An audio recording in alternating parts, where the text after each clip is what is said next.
Assalamualaikum warahmatullahi wabarakatuh.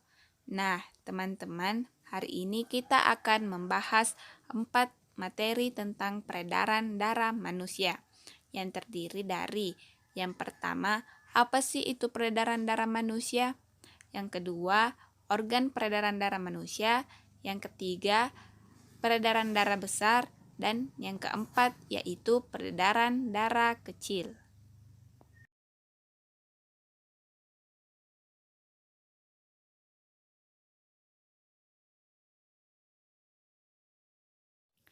Nah, yang dimaksud dengan peredaran manusia adalah suatu sistem yang berguna untuk menyalurkan berbagai zat penting seperti nutrisi dan oksigen dari jantung ke seluruh tubuh.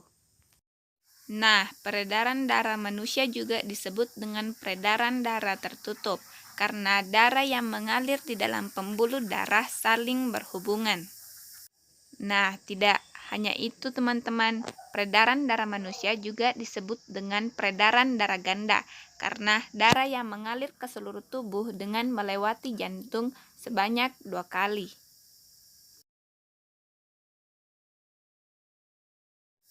Nah, selanjutnya organ peredaran darah manusia. Organ peredaran darah manusia yang pertama yaitu jantung.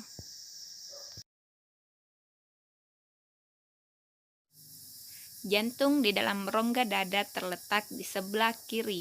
Jantung berfungsi memompa darah ke seluruh tubuh. Nah, berikut ini adalah ruang yang terdapat pada jantung.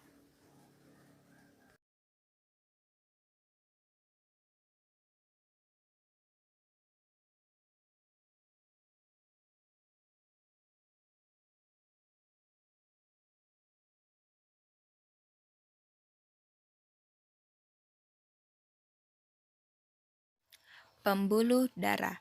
Pembuluh darah merupakan saluran tempat mengalirnya darah dari jantung ke seluruh tubuh kembali ke jantung. Nah, pembuluh darah terdiri dari dua, yaitu pembuluh nadi atau arteri dan pembuluh balik atau vena. Pembuluh nadi atau arteri merupakan pembuluh yang mengalirkan darah dari seluruh tubuh menuju jantung.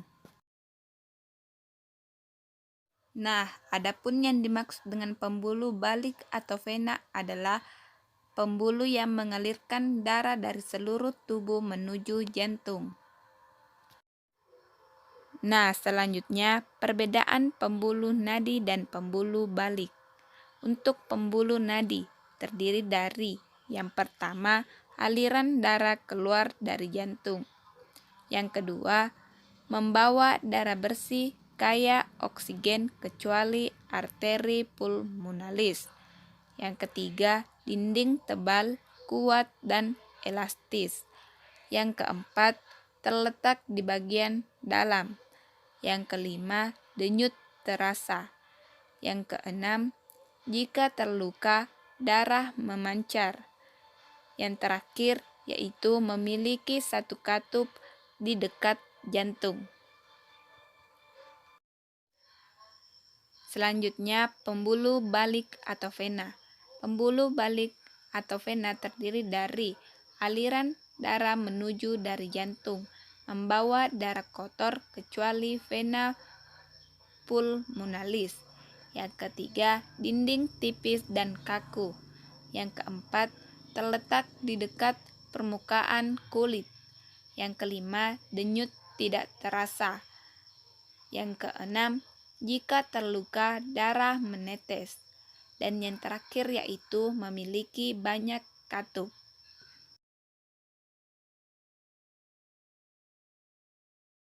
Pembuluh nadi yang paling besar disebut dengan aorta. Nadi dan pembuluh balik. Pembuluh terkecil disebut pembuluh kapiler. Pada pembuluh kapiler terjadi pembuluh pertukaran oksigen dan karbon dioksida.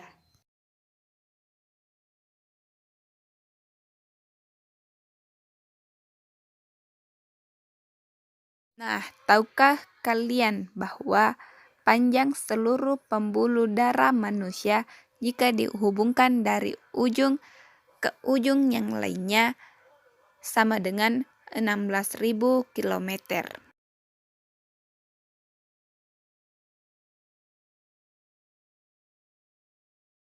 Serambi kanan berfungsi menerima darah kotor atau darah yang kaya karbon dioksida dari seluruh tubuh.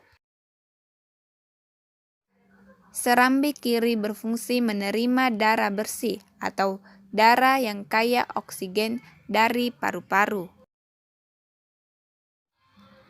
Bilik kanan memompa darah kotor atau darah yang kaya akan karbon dioksida dari jantung ke paru-paru. Bilik kiri berfungsi memompa darah bersih atau darah yang kaya oksigen dari jantung ke seluruh tubuh. Vena pulmonalis membawa darah yang banyak mengandung oksigen dari paru-paru ke jantung. Paru-paru berfungsi sebagai penyuplai oksigen ke dalam darah. Arteri pulmonalis mengalirkan darah yang banyak mengandung CO2 dari jantung ke paru-paru.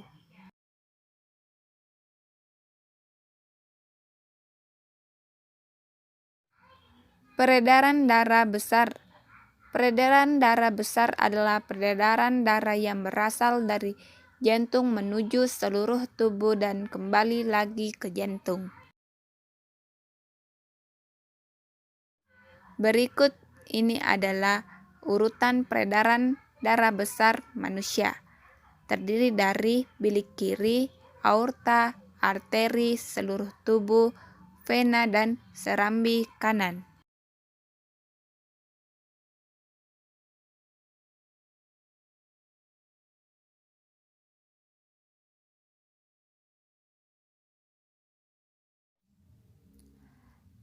Peredaran darah kecil. Peredaran darah kecil adalah peredaran darah yang berasal dari jantung menuju paru-paru dan kembali lagi ke jantung. Nah, berikut adalah urutan peredaran darah kecil, dimulai dari bilik kanan, arteri pulmonalis, paru-paru, vena pulmonalis, dan serambi kiri.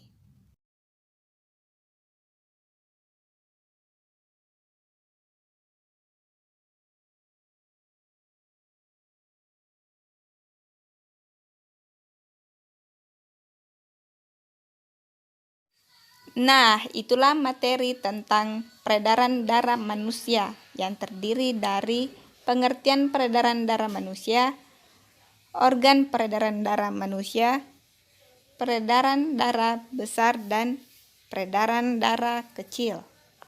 Semoga video ini dapat bermanfaat untuk teman-teman dan jangan lupa jaga kesehatan agar tidak terjadi hal-hal yang diinginkan.